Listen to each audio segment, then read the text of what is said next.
The 5 words my mother spent 31 years making sure I'd never hear came out of the wrong man's mouth, on the wrong porch, on a Tuesday in October when I'd only walked over there to return a casserole dish that wasn't even mine.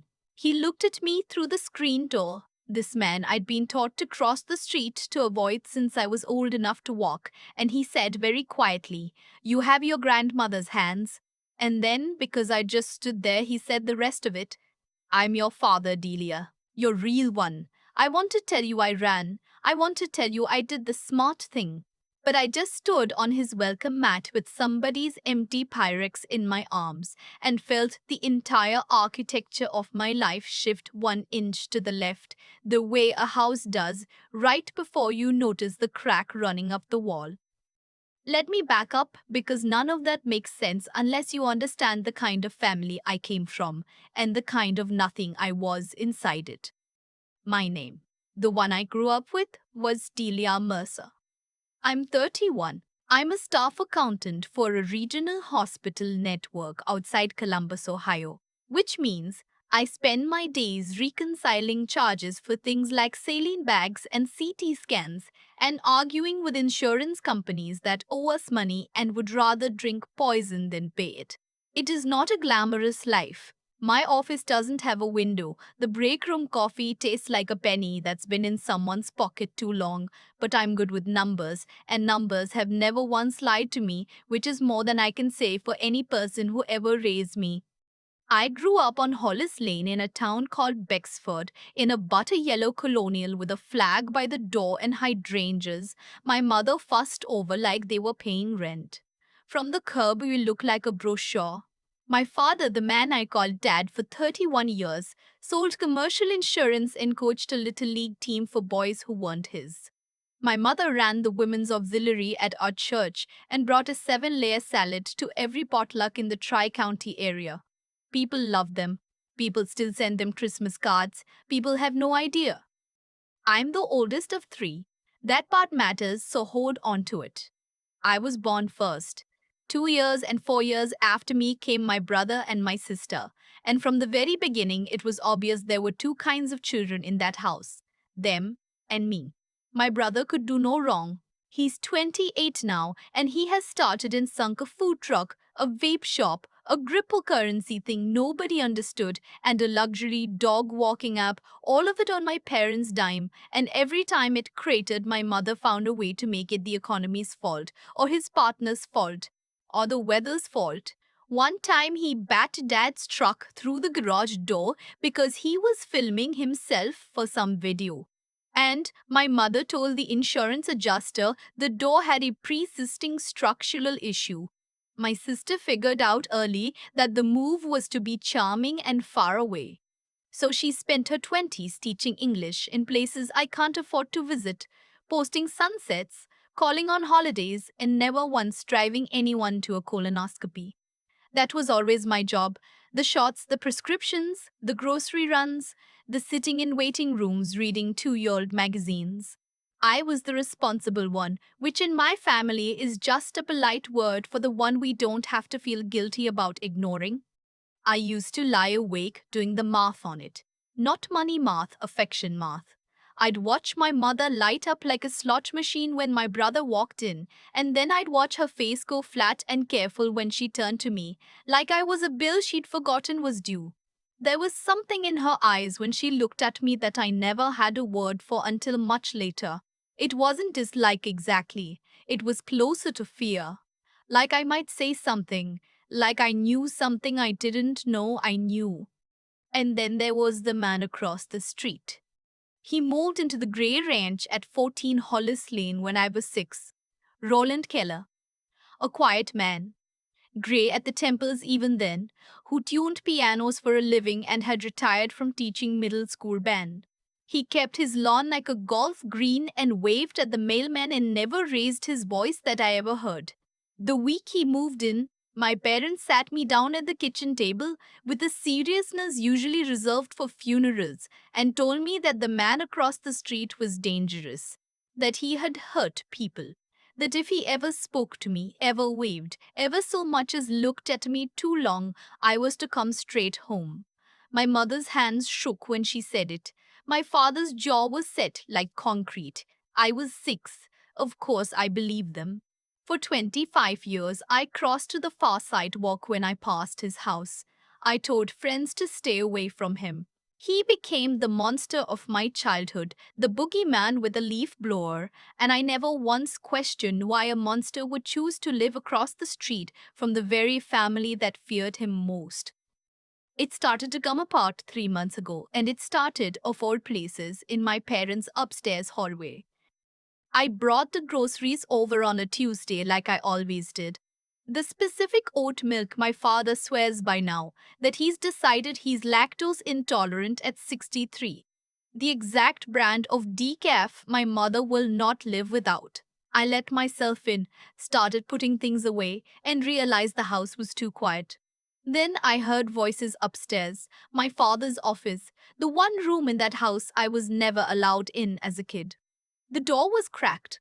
I went up to ask if they needed help, and I stopped on the landing because what I heard didn't sound like help. My mother's voice, tight and low. My brother's voice, smooth, the voice he uses on people he's about to disappoint. They were talking about the house, about a quitclaim deed, about getting everything signed over into my brother's name before tax season, and then my mother said, clear as anything, we need it done before she starts poking around. You know how she is with paperwork. She, me. I stood there, holding a carton of decaf and felt something open up under my feet. I didn't barge in. I'm not proud of that, but I didn't. I went back downstairs, finished the groceries, told my mother through the bottom of the stairs that I had a work thing and had to run. She didn't even come down. Thank you, sweetheart, she called, in the voice you use for a delivery driver. That night I couldn't sleep, and once an accountant can't sleep, she starts auditing. I lay there and I added up every little thing I'd spent 31 years rounding off. The way I look like no one in that family. Dark where they were fair, tall where they were short. The way my baby pictures lived in a shoebox in the attic while my siblings' faces marched across the mantel in matching frames. The way my mother changed the subject every single time I asked what time of day I was born, what hospital, how much I'd weighed, the questions every mother can answer in her sleep. I notice when a ledger doesn't balance. And I realized, lying there at 2 in the morning, that the ledger of my own life had never once added up, and I just kept signing off on it anyway.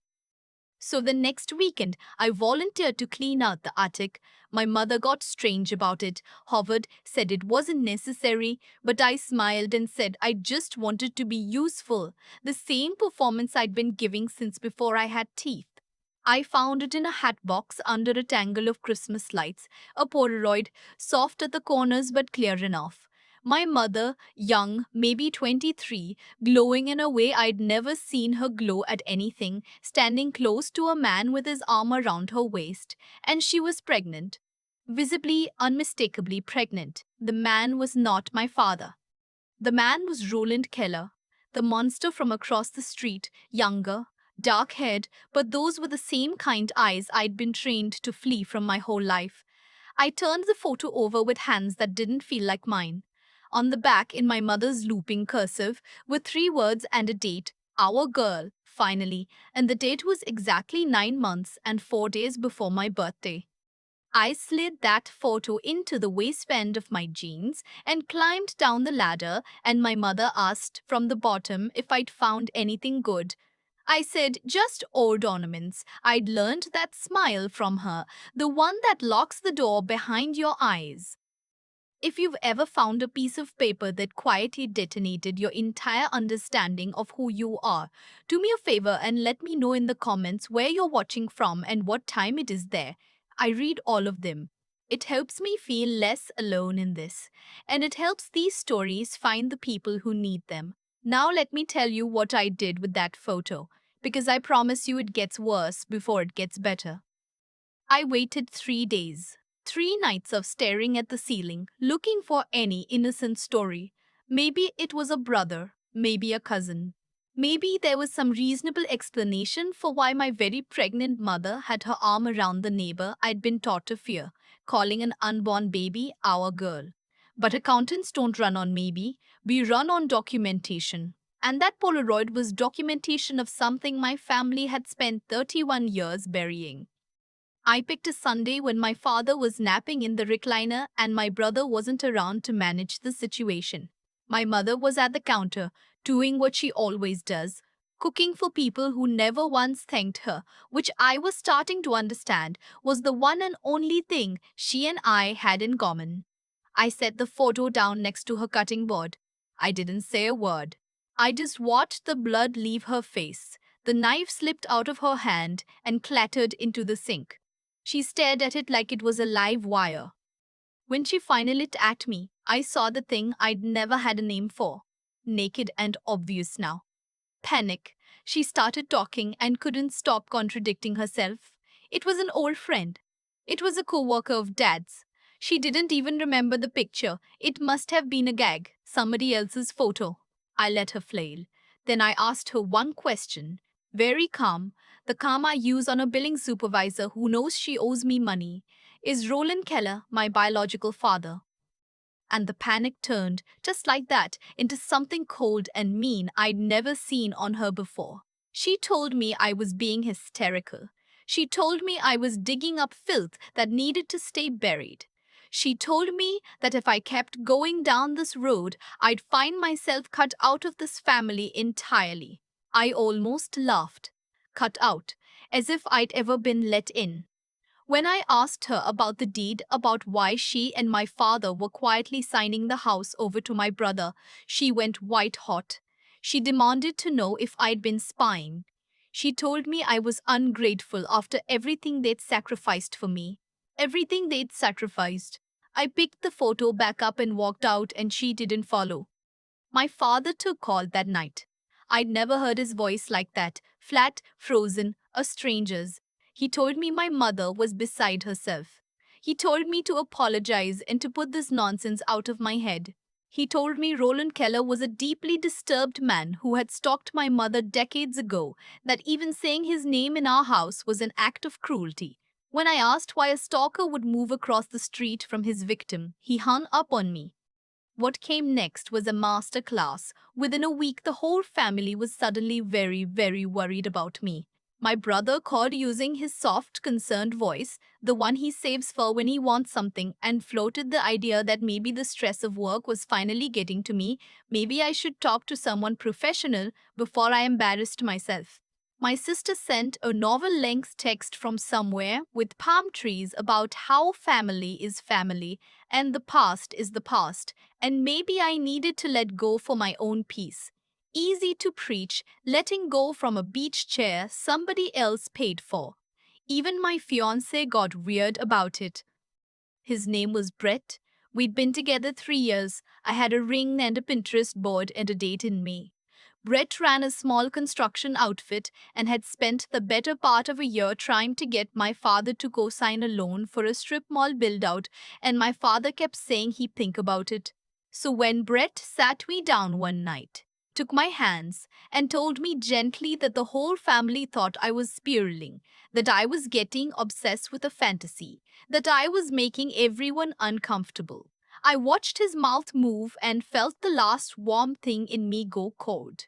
His sudden deep concern for my mental health had arrived on the exact same calendar week as his renewed need for my father's signature. I'm sure that was a coincidence.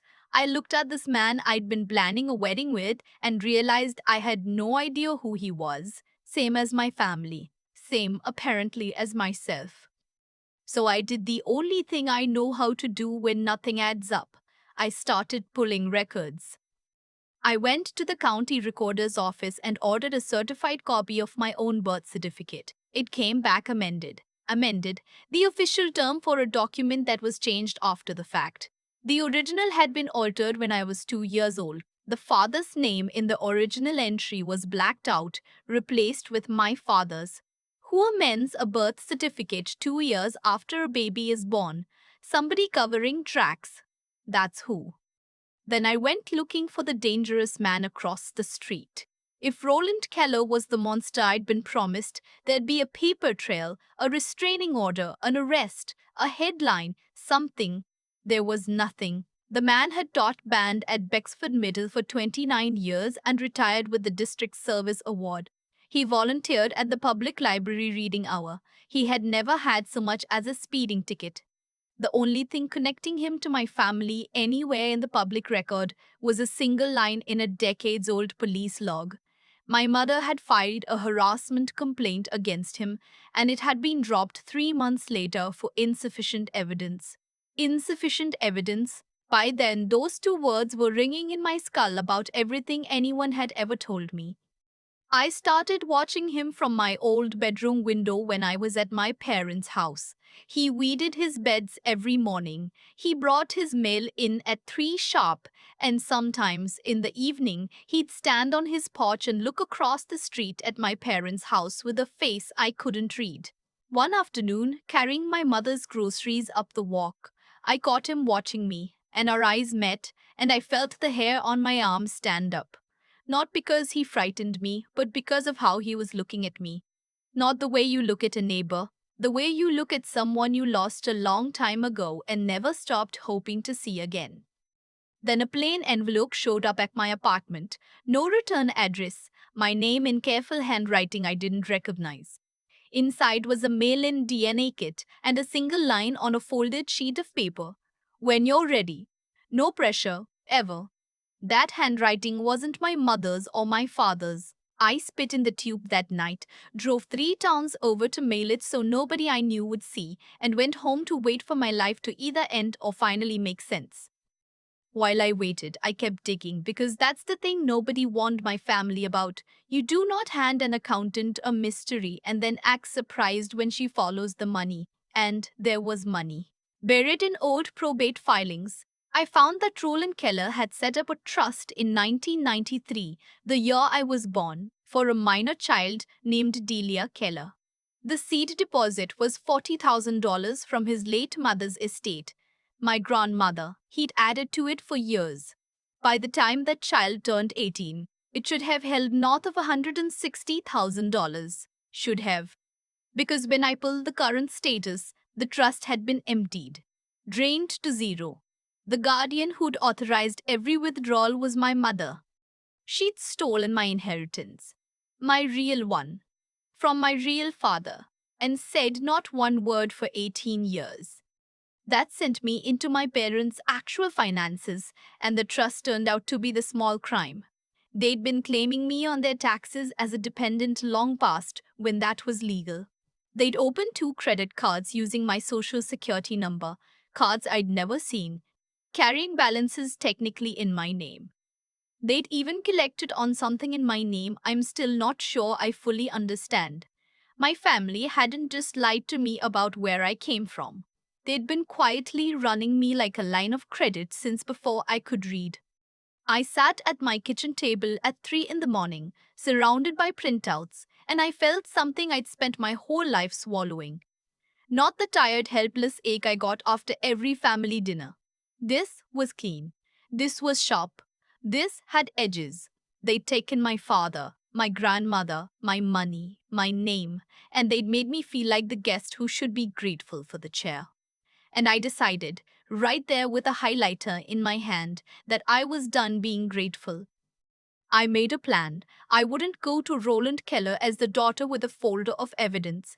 I'd go to him the way my family had always seen me, confused, harmless, easy to manage. I'd play the lost girl, because if he really was a monster, I'd know fast. And if he wasn't, then the people who'd made him into one were about to learn that the daughter they'd been using for 31 years had finally learned to read a balance sheet. That brings me back to the porch and the casserole dish and the 5 words. So much for playing dumb. He said, I'm your father, Delia, your real one. And then he said he'd been waiting 25 years for me to knock, and he had to hold the door frame to stay upright when he said it. He let me in. His house smelled like coffee and old paper. Books everywhere, the read kind, not the decorating kind. A piano in the corner with the lid up, and on a shelf half hidden behind the others, one small photo in a plain frame. Me. as a baby. The exact picture my mother kept in that attic shoebox. He'd had a copy this whole time. He was so nervous he couldn't get a sentence out, kept offering me coffee, then tea, then water, until I finally told him to sit down before he wore a hole in his own rug and he let out this startled, grateful laugh. And I understood it was probably the first time in years anyone had spoken to him like he was a regular person and not a story parents told to scare their kids. Over 3 hours, he told me the whole thing. He'd met my mother in 1992 at a record shop, both of them reaching for the same Chet Baker album. She was engaged to my father then, a stable, well connected man her family approved of. A man with a future that looked good on paper and nothing underneath it. With Roland, she found the thing that wasn't on paper. It lasted 4 months. Then she was pregnant, and he wanted to marry her, raise the baby, build a life, and she did the math the way she always would. My father had money and standing. Roland had a teacher's salary and a one-bedroom and a piano. Security won. She ended it cold, married my father 3 weeks later before she showed, and let him believe the baby that came early was his. Nobody checked the dates. Nobody ever does. When I was born, Roland tried. He sent letters asking for a photo, a visit, anything.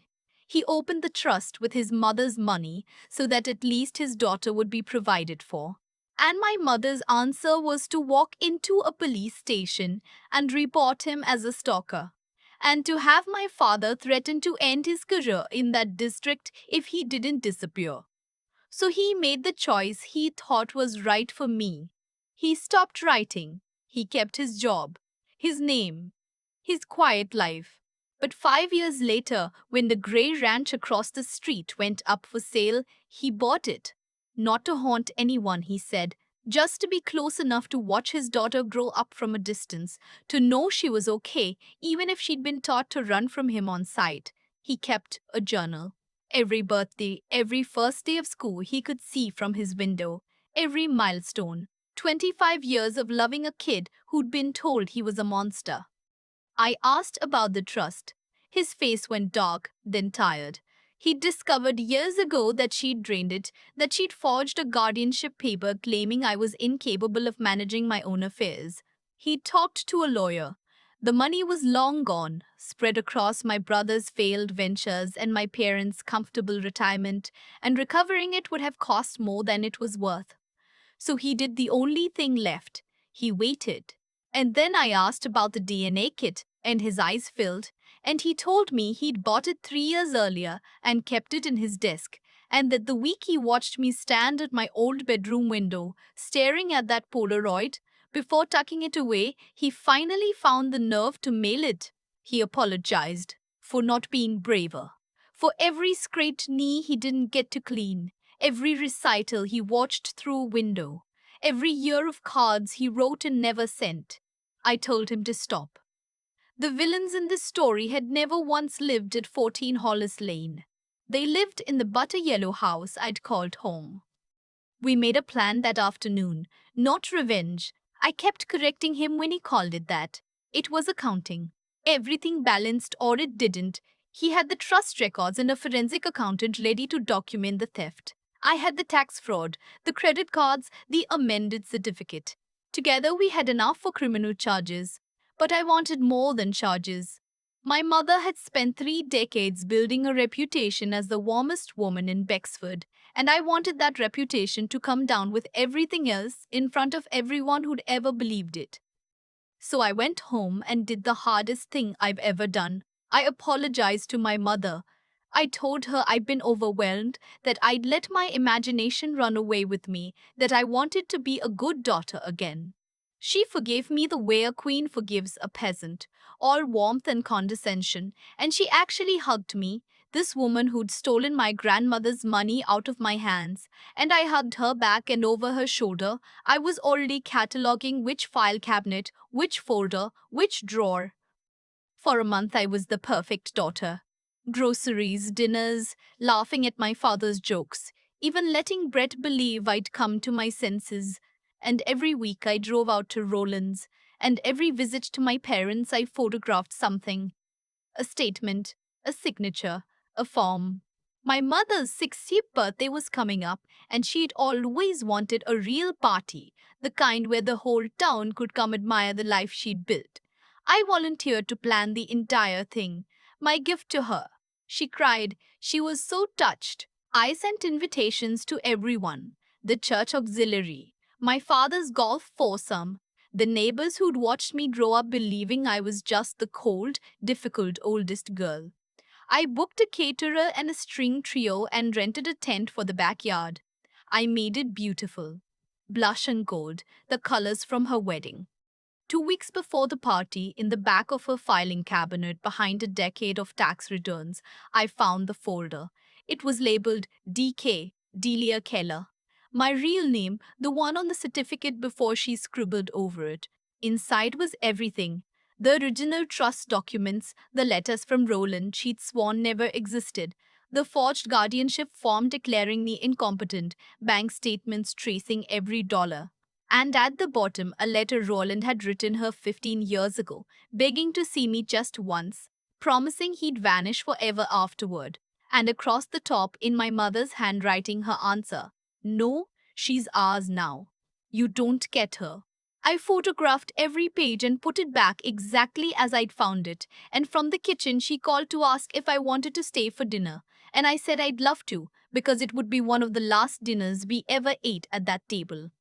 The party was a Saturday in spring. The backyard looked like a magazine. 50 some people, everyone in their good clothes, ready to toast 60 years of the most admirable woman in town.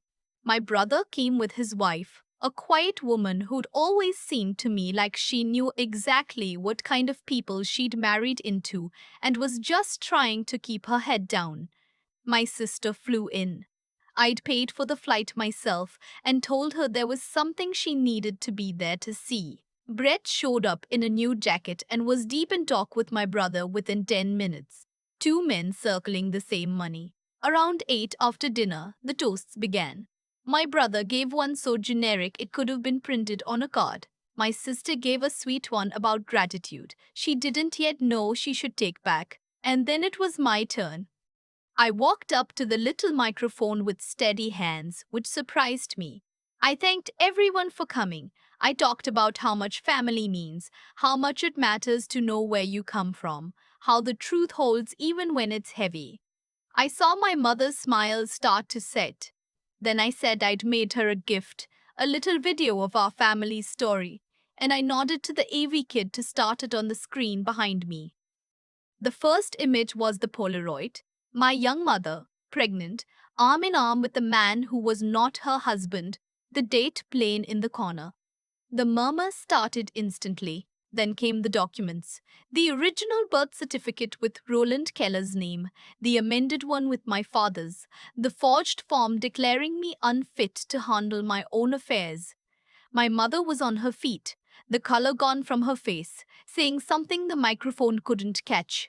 I kept narrating, calm as a quarterly report. I laid out the trust, $160,000 taken from a child by the woman sworn to protect her, the tax fraud, the cards in my name.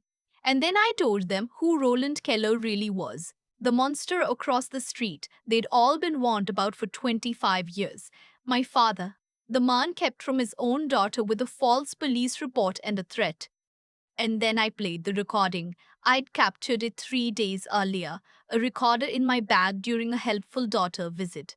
My mother's voice, light and amused, telling my brother how simple it had been to empty the old man's account. My father's voice, joking that the fool had funded their retirement. My brother's voice, walking through exactly how he doctored the guardianship paperwork to make it look clean. The backyard went silent, not quiet, silent. 50 people not breathing. My mother was crying, but not the delicate tears she deployed for sympathy. The other kind, the ugly kind that comes when the whole thing is coming down and you finally know it. My father stared at the grass. My brother was already drifting toward the side gate. And then the last of my arrangements arrived. Red and blue lights at the end of the driveway. two cruisers, right on schedule. Roland had filed the week before. The warrants came through that morning. I stepped down off the little stage and walked toward the officers, and behind me I heard my mother screaming my name and my brother's wife saying very softly to no one, I knew. I always knew. I didn't turn around. I'd spent 31 years looking back, trying to understand why I was treated the way I was. I finally had the answer, and I didn't need to watch. They arrested all three of them, my father for fraud and identity theft, my mother on those charges, plus the trust, my brother caught at the gate for the forged documents. Brett found me by the rose bushes with that look on his face, already working out the angle, and reached for my hand. I took off the ring and pressed it into his palm and closed his fingers around it and walked past him to the front of the house, where Roland was waiting at a respectful distance, and I let myself fall against his shoulder, and he held me the way he'd wanted to for 25 years. The legal part took 8 months. My father took a plea, 3 years probation, community service, and the loss of his pension. By handing the prosecutor everything and painting himself as a man who'd only ever followed his wife's lead. My mother fought every count with a viciousness that taught me I'd never really known her at all. The jury came back in under 4 hours. 12 counts. 4 years in state prison. I went to the sentencing. For 1 second, when the judge read it, I saw something cross her face that I'd waited my whole life to see, and it wasn't remorse for what she'd done to me, it was regret for getting caught. My brother got 18 months and lost his business license. His wife filed for divorce before he was even sentenced. She and I get coffee now, sometimes. Turns out we have a lot in common. The civil judgment was $340,000. The trust plus interest plus damages. They'd spent the cash years ago, but they had the house, the one they tried to quietly sign over to my brother to keep it out of reach. The court found the transfer fraudulent and ordered it sold. After fees, I walked away with $270,000. I paid off the student loans I'd taken on because they swore they couldn't help, while quietly draining the account my real father left me. I put some away, and I used the rest for a down payment on a small place, 3 bedrooms, a good yard, right next door to Roland Keller. My realtor thought I'd lost my mind. I didn't explain. Some things don't fit on a disclosure form. I left the hospital job, started my own books, working with small businesses and the kind of people who need someone honest counting their money for once. My name on the door. My grandmother, it turned out, had wanted to meet me her whole life and died when I was 4, never allowed past my mother's front door. And Roland has a box of her recipes. I'm slowly learning to cook. My sister moved back from across the ocean.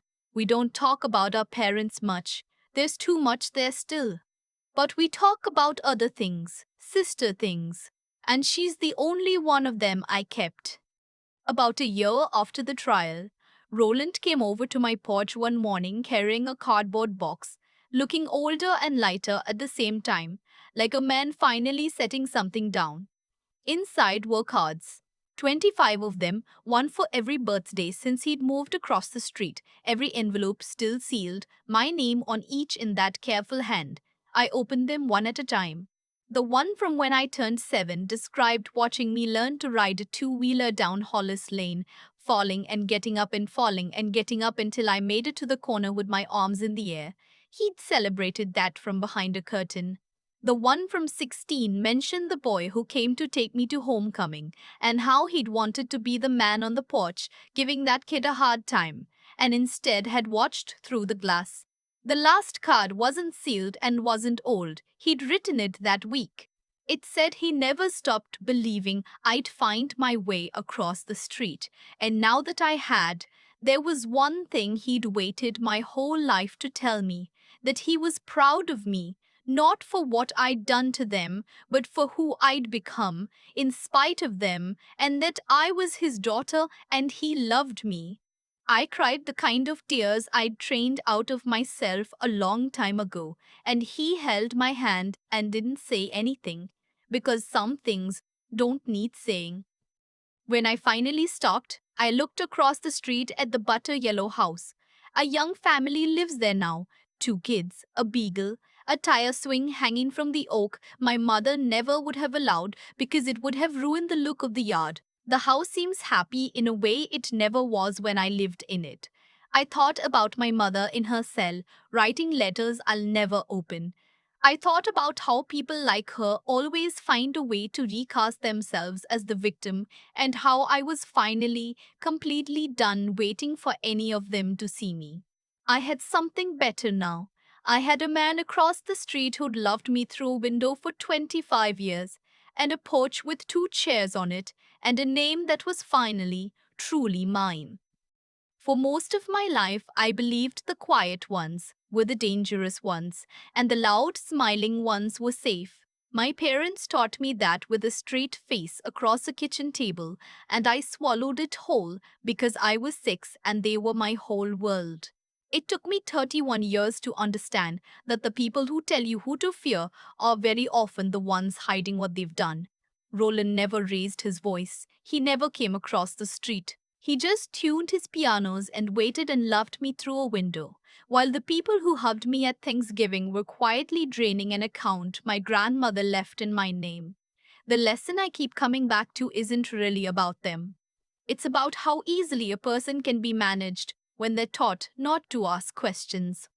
Everything that happened to me followed a line you could trace, the way I trace charges through a ledger.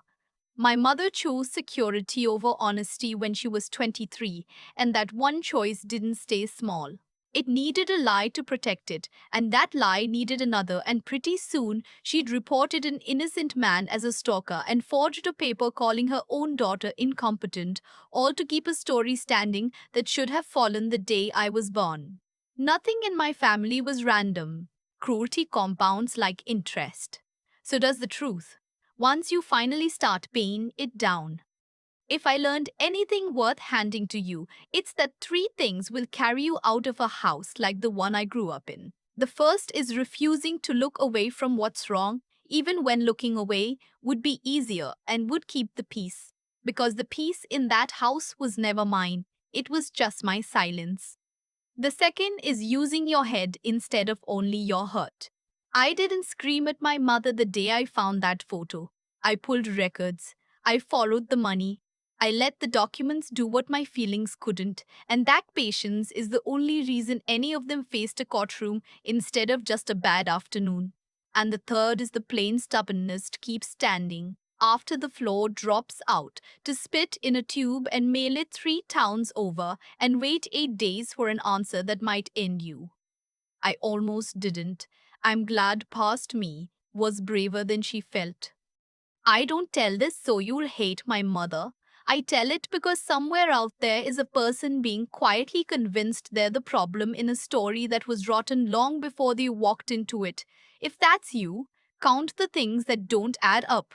Write them down. Trust the part of you that already knows. The monster was never across the street from me, and it may not be wherever you've been told to look either.